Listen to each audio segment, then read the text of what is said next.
नमस्कार, स्वागत है आप सभी का डीडी न्यूज के इस खास बुलेटिन एक्सप्रेस 100 में, जहां हम आपके लिए लेकर आते हैं राजनीति, मनोरंजन, देश, दुनिया, खेल और व्यापार जगत की सभी बड़ी खबरों को एक्सप्रेस यानी फटाफट अंदाज में। मैं हूं शहला निगार। आइए खबरों को देखते हैं तेज रफ्तार के साथ। संसद की आज की कार्रवाई जारी है। आज की कार्यसूची की बात की जाए तो दोनों ही सदनों में कई अहम विधायी कार्य सूचीबद्ध।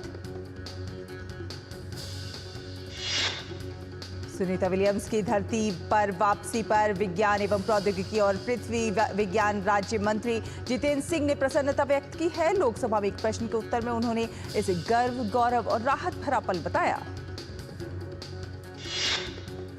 जितेंद्र सिंह ने चंद्रयान मिशन के बारे में भी लोकसभा में जानकारी दी। उन्होंने कहा, भारत की योजना अपना एक अंतरिक्ष स्टेशन बनाने की। रेल मंत्री अश्विनी वैष्णव ने लोकसभा में प्रश्नकाल के दौरान वंदे भारत, भारत गौरव, तेजस ट्रेनों की शुरुआत के संबंध में सदस्य द्वारा पूछे गए प्रश्नों का उत्तर दिया। केंद्रीय नवीन एवं नवीकरणीय ऊर्जा राज्य मंत्री ने लोकसभा में प्रश्नकाल के दौरान PMSGMBY के तहत भागीदारी के लिए प्रोत्साहन के संबंध में सदस्य द्वारा पूछे गए प्रश्नों का उत्तर दिया। भारतीय मूल की नासा की अंतरिक्ष यात्री सुनीता विलियम्स और बुच विल्मोर की आज सुबह 3:27 पर धरती पर सुरक्षित वापसी हो गई। एस्ट्रोनॉट्स की करीब 9 महीने बाद अंतरिक्ष से वापसी हुई है। सुनीता विलियम्स और उनके सहयोगी अंतरिक्ष यात्रियों को स्पेसएक्स ड्रैगन कैप्सूल के जरिए धरती पर वापस लाया गया। आज सुबह स्पेसएक्स ड्रैगन कैप्सूल की फ्लोरिडा के तट पर सॉफ्ट स्प्लैश डाउन के साथ सफल लैंडिंग हुई। सुनीता के साथ 3 अन्य वैज्ञानिकों की भी वापसी हुई। सुनीता विलियम्स 5 जून 2024 को नासा के मिशन पर निकली थी, लेकिन उनके अंतरिक्ष यान बोइंग स्टारलाइनर में खराबी की वजह से सुनीता विलियम्स 9 महीने तक वहीं फंसी रहीं। सुनीता और बुच को वापस लाने वाले मिशन को क्रू 10 नाम दिया गया। इनमें 4 एस्ट्रोनॉट शामिल थे। अंतरिक्ष यान में सवार सभी यात्रियों की सेहत की जांच के लिए आगे की प्रक्रिया शुरू हुई। धरती पर लौटे अंतरिक्ष यात्रियों का स्वागत डॉल्फिन्स ने किया। ड्रैगन कैप्सूल के समुद्र में उतरते ही डॉल्फिन कैप्सूल के आसपास तैरते हुए देखे गए। बेहद खूबसूरत दृश्य था जब डॉल्फिन ड्रैगन कैप्सूल के चारों ओर चक्कर लगाते नजर आए। वहीं नासा अधिकारियों के अनुसार ड्रैगन क्रू कैप्सूल की विश्वसनीयता और टीम के समर्पण ने इस मिशन को सफल बनाया। नासा ने कहा कि वाणिज्यिक क्रू मिशन के लिए ये एक बड़ा सप्ताह है। हमें अपनी टीम पर गर्व है। अंतर्राष्ट्रीय अंतरिक्ष स्टेशन ISS पर तय समय से ज्यादा रुकने के बाद अंतरिक्ष यात्रियों की सुरक्षित वापसी पर नासा ने कहा, भविष्य के अभियानों के लिए बड़ी सीख मिली। सुनीता विलियम्स की सफल वापसी पर नासा ने स्पेसएक्स को धन्यवाद देते हुए कहा कि ये मिशन कई चुनौतियों से भरा था, लेकिन अंततः पूरी तरह सफल रहा। सभी अंतरिक्ष यात्री सुरक्षित और स्वस्थ हैं। नासा ने यह भी बताया कि इस मिशन से मिले अनुभवों का उपयोग भविष्य में अंतरिक्ष यात्राओं को और सुरक्षित और प्रभावी बनाने में किया जाएगा। राष्ट्रपति द्रौपदी मुर्मू ने नासा के क्रू 9 मिशन की धरती पर सुरक्षित वापसी के लिए पूरी टीम को बधाई दी। राष्ट्रपति ने एक्स पर लिखा कि भारत की बेटी सुनीता विलियम्स और उनके साथी अंतरिक्ष यात्रियों ने अपनी दृढ़ता, समर्पण और कभी हार न मानने की भावना से सभी को प्रेरित किया है। प्रधानमंत्री नरेंद्र मोदी ने खुशी जताते हुए एक्स पर लिखा कि सुनीता विलियम्स और क्रू 9 अंतरिक्ष यात्रियों ने एक बार फिर हमें दिखाया है कि दृढ़ता का वास्तव में क्या मतलब होता है। सुनीता विलियम्स और बुच विल्मोर के धरती पर लौटने पर रक्षा मंत्री राजनाथ सिंह ने भी खुशी जताई है और एक्स पर लिखा है कि भारत की बेटी सुनीता विलियम्स और अन्य अंतरिक्ष यात्रियों के इस दल ने अंतरिक्ष में मानवीय सहनशक्ति और दृढ़ता का इतिहास फिर से लिखा है। केंद्रीय विज्ञान एवं प्रौद्योगिकी राज्य मंत्री जितेंद्र सिंह ने सोशल मीडिया प्लेटफॉर्म एक्स पर पोस्ट करके कहा कि ये पल गौरव, गर्व और राहत का क्षण।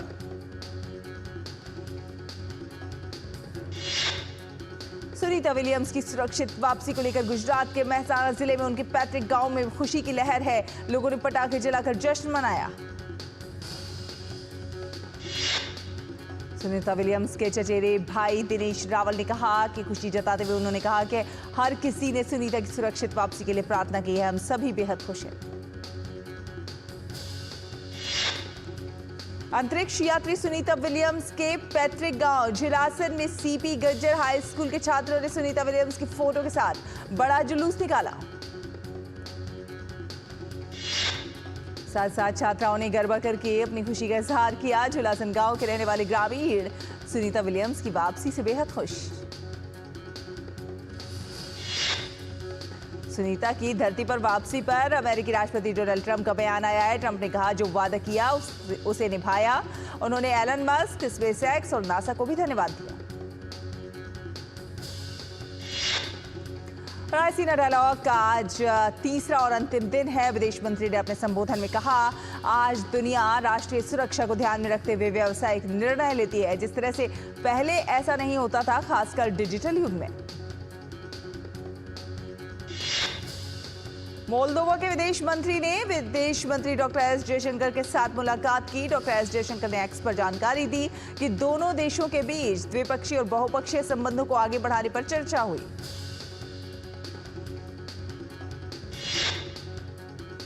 चीन की विदेश मंत्री ने विदेश मंत्री डॉक्टर एस जयशंकर के साथ मुलाकात की। इस दौरान चेपा की प्रगति, संयुक्त राष्ट्र में दोनों के सहयोग और यूक्रेन की स्थिति पर चर्चा हुई।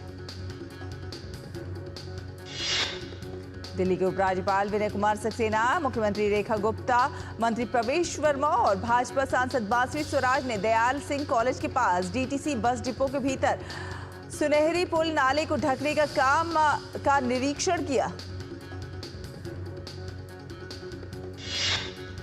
दिल्ली की मुख्यमंत्री रेखा गुप्ता ने कहा, हम यहां पर मशीनों से ट्रायल कर रहे हैं कि सालों से पड़ी गाद जो पत्थर बन चुकी है और किस माध्यम से उसे निकाला जाए। यहां फायर की मशीनें लगी हुई हैं, हर तरह की मशीन लगाई गई हैं। एलआईसी एजेंट्स का प्रतिनिधित्व करने वाले 4 अखिल भारतीय यूनियनों के नेताओं के एक साथ प्रतिनिधिमंडल ने संसद भवन में विपक्ष के नेता राहुल गांधी से मुलाकात की।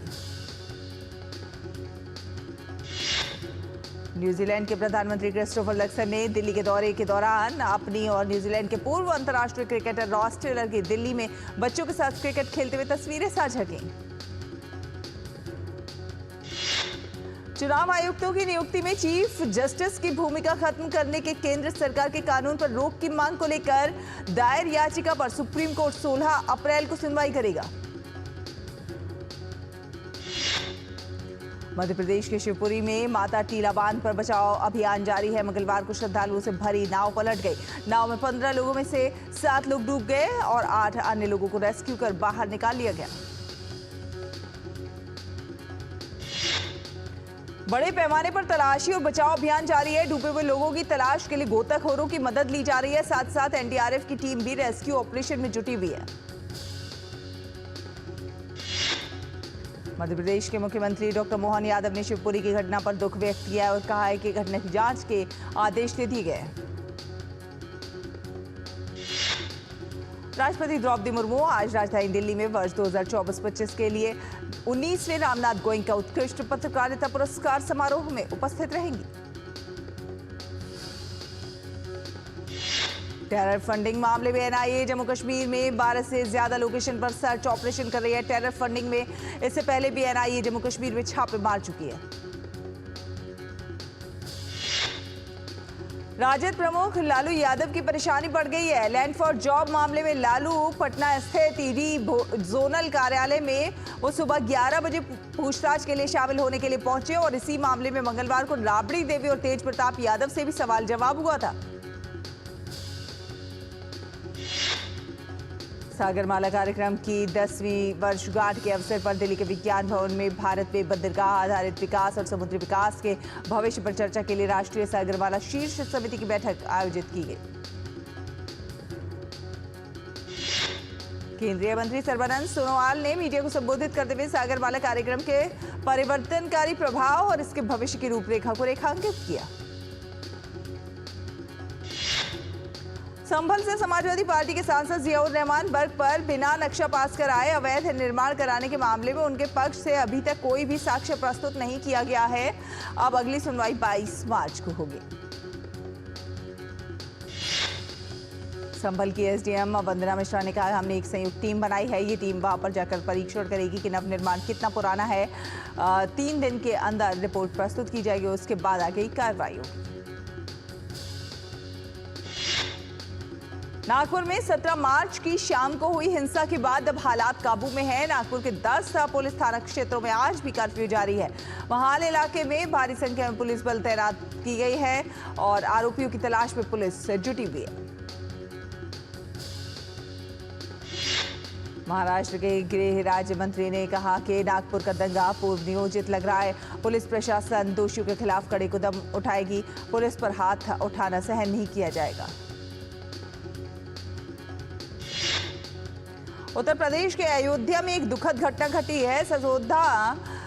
मसौदा इलाके में स्थित केएम चीनी मिल में पानी की टंकी गिरने से एक मजदूर की जान चली गई। इस हादसे में 2 अन्य मजदूर गंभीर रूप से घायल हो गए।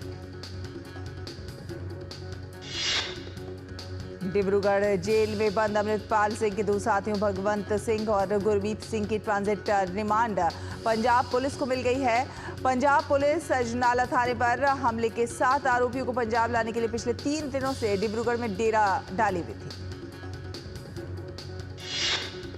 रंग पंचमी के अवसर पर उज्जैन के महाकालेश्वर मंदिर में भस्म आरती की जा रही है और इस दौरान परंपरा अनुसार सभी भगवान की प्रतिमाओं को शीतल जल से स्नान कराया गया। तमिलनाडु के थुथुकुडी के तटीय क्षेत्र में बड़ी संख्या में प्रवासी फ्लेमिंगो पक्षी देखे गए। फ्लेमिंगो के दीदार करने के लिए बड़ी संख्या में पक्षी प्रेमी थुथुकुडी का रुख कर रहे हैं। तमिलनाडु के सुब्रमण्य स्वामी मंदिर थिरुपरनकुंद्रम में रथ यात्रा की तैयारियां की जा रही हैं। यात्रा जल्द ही शुरू होने वाली है। थेरोत्तम एक लोकप्रिय त्योहार है और इस त्योहार के दौरान हजारों लोग मंदिर से रथ खींचने के लिए इकट्ठा होते हैं। आज बढ़त के साथ खुले भारतीय शेयर बाजार। कल भारतीय शेयर बाजार में नजर आई थी तूफानी तेजी। सेंसेक्स 1131 अंक चढ़कर 75,301 पर, वहीं निफ्टी 325 अंक ऊपर चढ़कर 22,834 पर बंद हुआ। केंद्रीय इलेक्ट्रॉनिक्स और आईटी मंत्री अश्विनी वैष्णव रायसीना डायलॉग के winning the AI marathon India in the global AI सत्र में शामिल हुए। फिलहाल एक छोटा सा ब्रेक के उस पार फटाफट अंदाज में खबरों का सफर जारी रहेगा। देखते रहिए एक्सप्रेस 100। जब धरती चीर कर निकलता है लोहे का पत्थर और मिलता है मोंगिया के जोश से, फिर तपता है, पिघलता है और बनता है फौलाद। अब होता है सरिया सारी खूबियों के साथ। मोंगिया स्टील, मजबूत देश का मजबूत सरिया।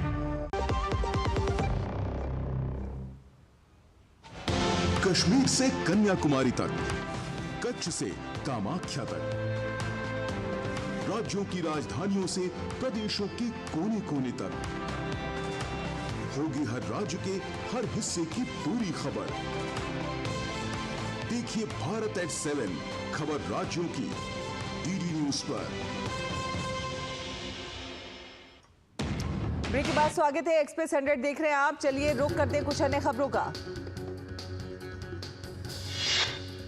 अश्विनी वैष्णव ने भारत की सेमीकंडक्टर चिप निर्माण में हो रही प्रगति को रेखांकित करते हुए कहा है कि 2000 जीपीएस पहले ही शुरू किए जा चुके हैं और भारत ने एआई कोश नामक एक साझा कंप्यूटिंग संरचना स्थापित की है। दिल्ली सरकार ने वर्ष 2027 तक राष्ट्रीय राजधानी में सार्वजनिक परिवहन में सिर्फ इलेक्ट्रिक बसों का ही इस्तेमाल करने की महत्वाकांक्षी योजना का ऐलान किया।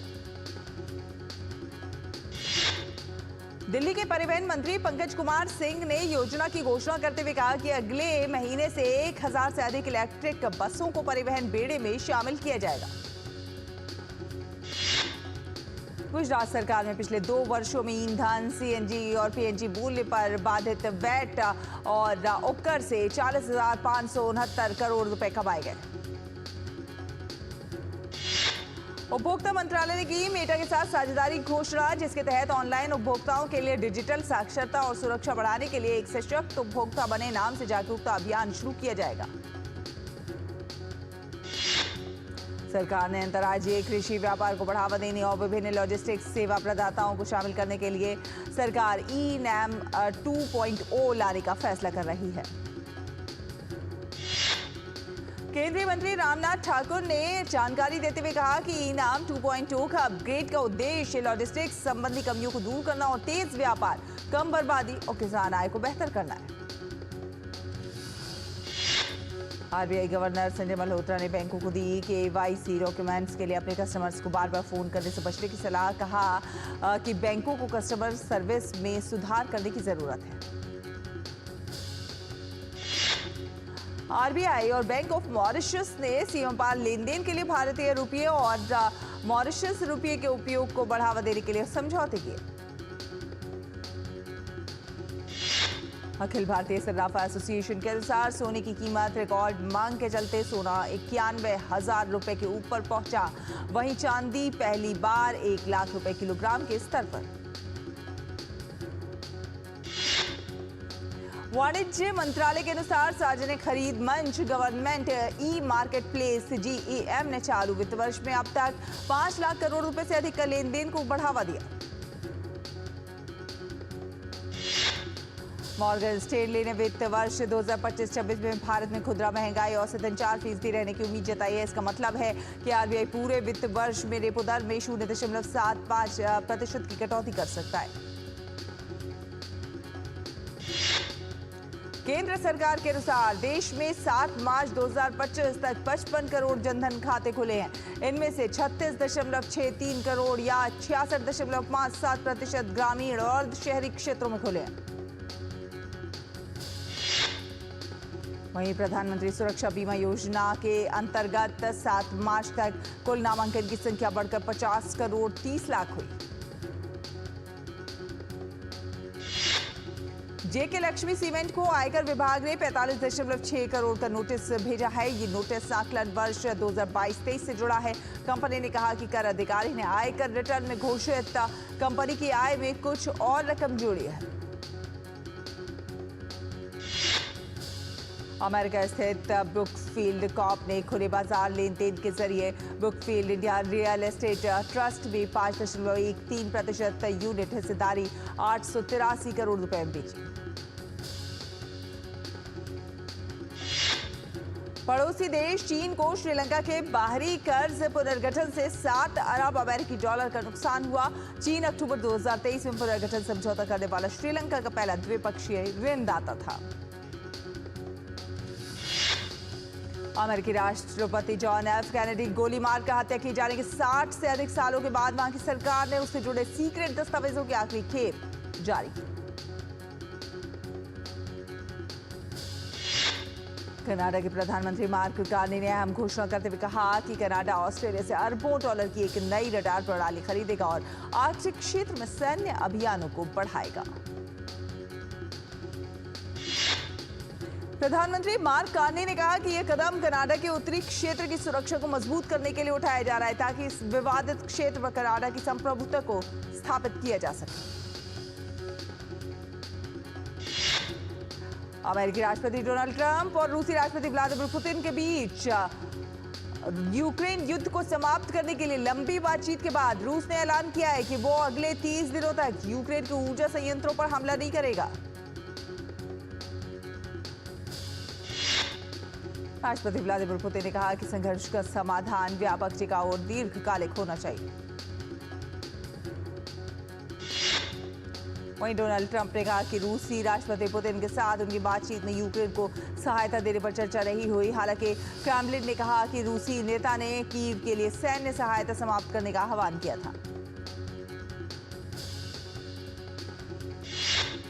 यूक्रेन के राष्ट्रपति वोलोदिमीर ज़ेलेंस्की ने संघर्ष विराम पर अमेरिकी प्रस्ताव को अपना समर्थन देने की बात कही।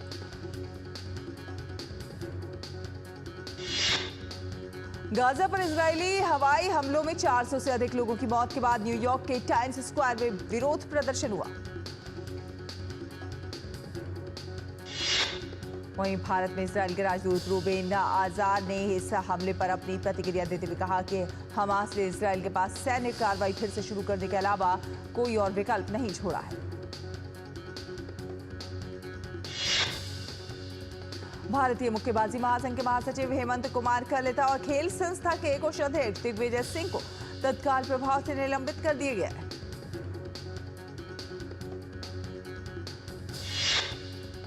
हेमंत कुमार कलिता और खेल संस्था के कोषाध्यक्ष दिग्विजय सिंह दोनों को एक जांच में वित्तीय अनियमितताओं का दोषी पाए जाने के बाद ये कार्रवाई की गई।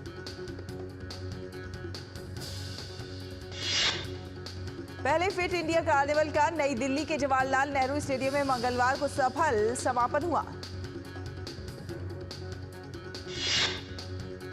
केंद्रीय खेल मंत्री मनसुख मांडविया ने इस आयोजन की जमकर सराहना की। कहा कि इस आयोजन का मकसद भारत में खेलों और फिटनेस की संस्कृति को एक साथ जोड़ना है।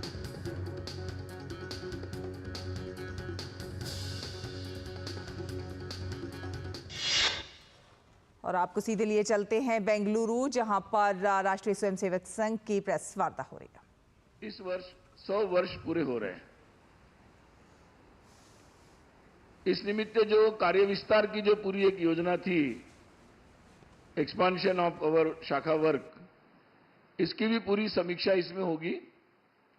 जो लक्ष्य रखे थे उस संदर्भ में भी समीक्षा होगी और साथ ही विजयादशमी दसरा 2025 से 2026 ये जो एक वर्ष है, ये शताब्दी वर्ष माना जाएगा, centenary year, Vijayadashami 2025 to Vijayadashami 2026। और इस दौरान जिस प्रकार के कार्यक्रम, उपक्रम, जो भी प्रोग्राम्स होंगे उसके बारे में यहां निर्णय लिया जाएगा और बैठक के अंत में फिर वो सार्वजनिक भी किया जाएगा, आप लोगों को भी बताया जाएगा। सामान्यतः समाज के सभी लोगों तक पहुंचना,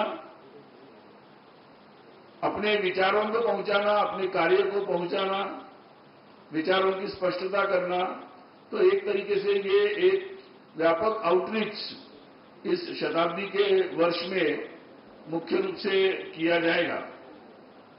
साथ ही समाज के बहुत सारे लोगों की जो सहभागिता है, संघ स्वयंसेवकों ने जितने सारे कार्य हाथ में लिए हैं, उसमें समाज के सब लोगों की सहभागिता को कैसे बढ़ाया जाए और उस संदर्भ में भी आह्वान इस शताब्दी वर्ष में किया जाएगा। जैसे कि पहले भी बताया था कि पंच परिवर्तन, इस विषय में के बारे में भी यहां व्यापक चर्चा होगी और लोक सहभागिता इसमें कैसे बढ़ाई जाए, लोगों को कैसे जोड़ा जाए, समाज की विभिन्न संस्थाओं को कैसे जोड़ा जाए, इसके बारे में भी, कार्यविधि के बारे में, एक पैटर्न के बारे में भी यहां पर चर्चा होगी। पंच परिवर्तन में जैसे पहले भी बताया था कि सामाजिक समरसता, सोशल हार्मोनी, कुटुंब या परिवार प्रबोधन, फैमिली अवेकनिंग, एक पर्यावरण के अनुसार अपनी जीवन शैली, स्व के अनुसार अपना जीवन और नागरिक कर्तव्य, इन 5 विषयों पर ये विशेष रूप से योजना बनेगी। मुख्य रूप से जब भी ऐसे सारी ये बैठक होती है तो देश भर के कार्यकर्ता आते हैं और अपने अपने जगहों पर जो परिस्थितियां बनती है या उनके जो अनुभव आते हैं, तो देश से जुड़ी हुई, देश की सुरक्षा, देश का हित, इससे जुड़ी हुई सभी बातों पर वो अपने अनुभव और अपनी जानकारियां यहां सबके सामने रखते हैं और उस आधार पर आगे की भूमिकाएं भी तय होती है। तो इस दृष्टि से इस बैठक में भी चर्चा होगी और विशेष रूप से 2 रिजोल्यूशंस, 2 प्रस्ताव इस बैठक में कल कार्यकारी मंडल के सामने अनुमोदन के लिए प्रस्तुत किए जाएंगे और उनके अनुमोदन के बाद वो प्रतिनिधि सभा के सामने भी रखे जाएंगे। मुख्य रूप से जो 2 प्रस्ताव है, एक बांग्लादेश की जो घटनाक्रम है और उस संदर्भ में आगे की भूमिका क्या होनी चाहिए, उस संदर्भ में ये प्रस्ताव होगा। इस संदर्भ में कल प्रतिनिधि कार्यकारी मंडल में चर्चा होगी, उसके बाद वो अनुमोदित होने के बाद प्रतिनिधि सभा के सामने रखा जाएगा। दूसरा जो प्रस्ताव होगा वो संघ कार्य की जो 100 वर्ष की जर्नी है, यात्रा है, और उसके संदर्भ में होगा। उसके संदर्भ में समाज के प्रति कृतज्ञता का भाव भी होगा और आगामी योजनाओं पर भी उस प्रस्ताव में चर्चा होगी। कि आगे आने वाले समय में संघ क्या करना चाहता है, क्या विचार रखता है। तो ये 2 प्रस्ताव विशेष रूप से इस प्रतिनिधि सभा में लिए जाएंगे और बाद में आपको इस प्रस्ताव के बारे में विस्तार से बैठक के अंत में हम जानकारी भी प्रस्तुत करेंगे। हम सभी जानते हैं कि अपने देश के इतिहास में बहुत सारे ऐसे वीर और वीरांगनाओं ने देश की एकता, अखंडता, सुरक्षा के लिए अपना योगदान दिया। इसी भूमि से रानी अब्बक्का, उनका भी जो योगदान है, उनका जन्म 1525 यानी लगभग 500 वर्ष पहले हुआ था और उनके विशेष योगदान को गौरवान्वित करने की दृष्टि से एक वक्तव्य भी यहां पर जारी किया जाएगा उनके 500 वर्ष के निमित्त। विशेष रूप से आगामी समय में जैसे प्रतिवर्ष संघ शिक्षा वर्ग होते हैं, संघ कार्यकर्ताओं जो शाखा के स्तर पर कार्य करते हैं, वो अपने कार्य को और अच्छा करने की दृष्टि से विभिन्न स्तर के उनके प्रशिक्षण के आयोजन होते हैं और इस वर्ष भी इन प्रशिक्षण वर्गों का आयोजन हो रहा है, जिसमें हम लोग इनको कहते हैं संघ शिक्षा वर्ग, कार्यकर्ता विकास वर्ग प्रथम और कार्यकर्ता विकास वर्ग द्वितीय।